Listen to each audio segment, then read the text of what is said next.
सामाजिक गुरु आप भंवर दादा परमार को मैं ससम्मान मंच पर आमंत्रित करता हूं। आप तालियों के गड़गड़ाहट से दादा का स्वागत सम्मान अभिनंदन करें।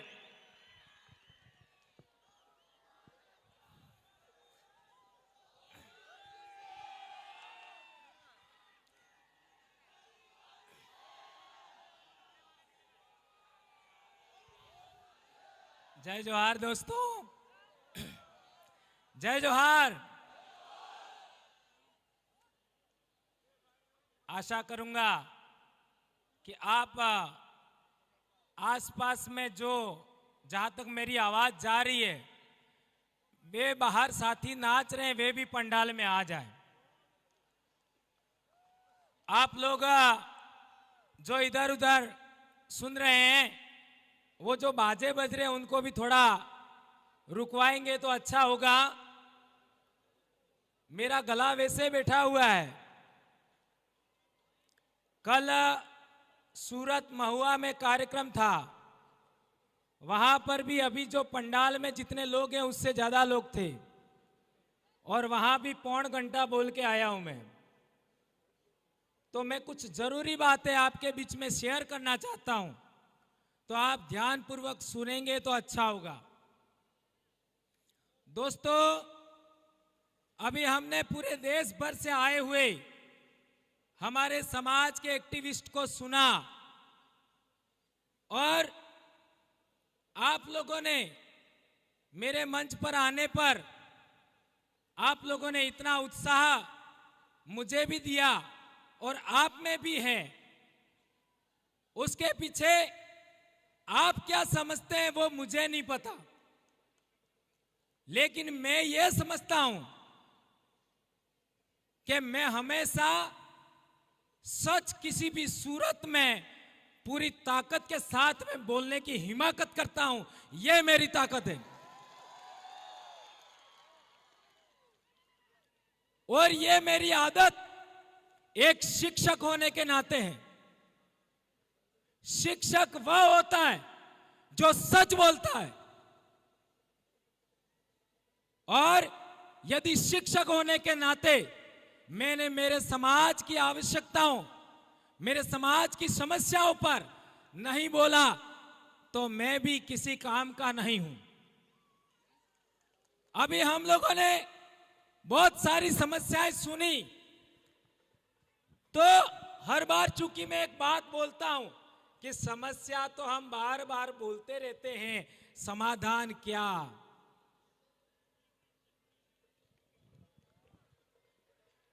क्या तो कई लोग ऐसा मानते हैं कि भंवरलाल जी का समस्या समाधान का एक ही आइडिया है और वह है पॉलिटिक्स। ऐसा कई लोग मानते हैं, लेकिन मैं उन लोगों को अधूरा मानता हूं।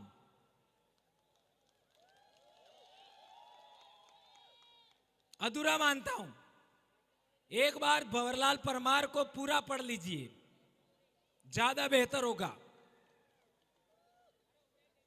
हम लोग हमारी वैचारिकी में बेशक इतिहास सबसे पहले है, लेकिन हमारी वैचारिकी में बेशक इतिहास सबसे पहले है, लेकिन जो बातें हमने सुबह से यहां तक सुनी, ये सभी बातें यदि विधानमंडल में अर्थात विधानसभा और लोकसभा में हुई होती तो क्या हसदेव होता, क्या केवड़िया होता, क्या आज हमारे सातपुड़ा में डैम बनाए जा रहे हैं उनका रुकावट होता कि नहीं होता। तो बोल क्यों नहीं रहे? जो हमने 47 एमएलए एमपी भेजे, 47 एमपी, वो मुंह लेके गए कि नहीं गए? कौन कह रहा है मुंह लेके गए हैं? आपका जितने भी आप लोगों ने 47 एमपी भेजे, क्या वे लोग मुंह लेके गए क्या? यदि मुंह लेके गए होते तो केवड़िया पर बोलते, क्या बोले क्या? नहीं बोले तो मुंह कहाँ था? हैं? और हंसदेव पर कितने एमएलए बोले? 487 एमएलए पूरे देश में, 47 सांसद है। हंसदेव पर कौन बोला? नाम गिनाओ। कई लोगों को गुमान था कि हमारी राज्यपाल है, वो भी हमारी सुनती है। तो मणिपुर का राज्यपाल कौन था? कौन था? आदिवासी। क्या बोली? कौन कह रहा कुछ नहीं बोली? है? बोली होती तो अभी हिंसा रुक जाती। क्या सही कह रहा हूं, गलत कह रहा हूं? मैं बहुत बड़ी समस्या आपके सामने रख रहा हूं। मैं किसी एमएलए का विरोधी नहीं हूं, किसी एमपी का विरोधी नहीं हूं, किसी राज्यपाल का विरोधी नहीं हूं।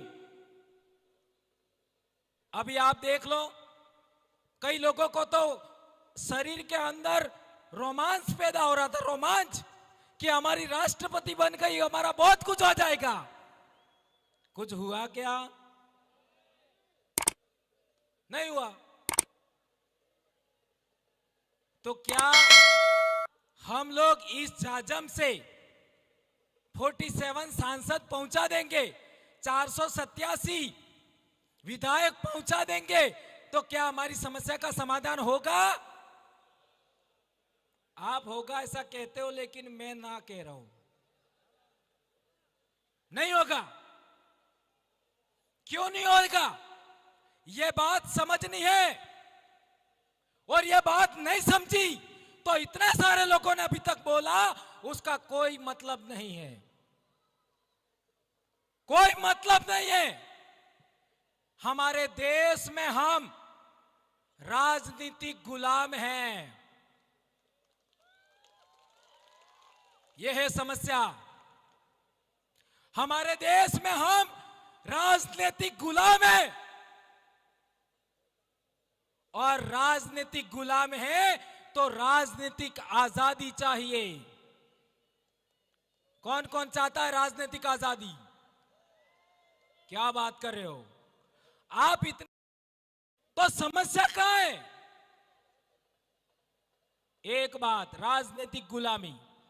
कई लोग कहेंगे कि यह बात आपने गलत बोला, तो मैं कहना चाहता हूं कि आपके 47 सांसद और 487 विधायक क्या आपने चुन करके भेजे?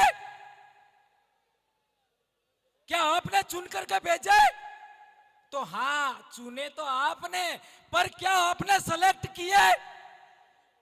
आपने सेलेक्ट नहीं किए, यह है समस्या। जब नेता आपका है, आपके समाज का है, आपके सीट से जा रहा है, आपका आरक्षण से जा रहा है, तो उसका सिलेक्शन आपको करना चाहिए था। आपको सिलेक्शन का अधिकार नहीं दिया। कब नहीं दिया?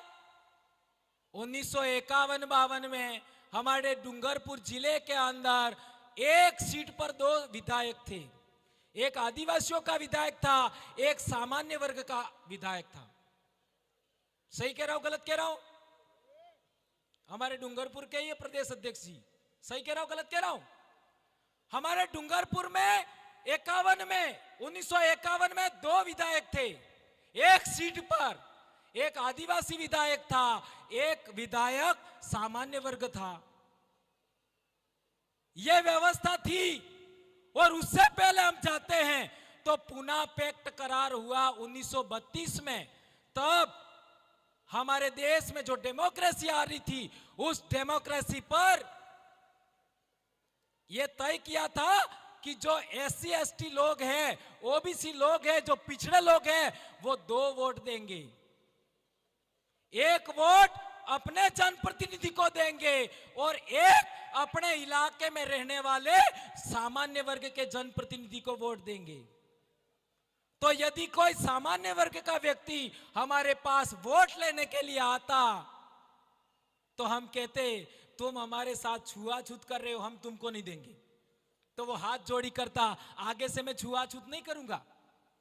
हम कहते कि तुम हमारे जंगल छीन रहे हो, पहाड़ छीन रहे हो, हमारी नदियों का पानी तुम खराब कर रहे हो, जैसे ये दमनगंगा का हुआ, तो हम कह सकते थे कि हम तुमको वोट नहीं देंगे।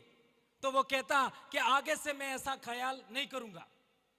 और दूसरा, हमारा आदमी हमारे बलबूते जाता तो वो हमारी आवाज वहां धड़ल्ले से बोल सकता था, कोई रोकने वाला नहीं था।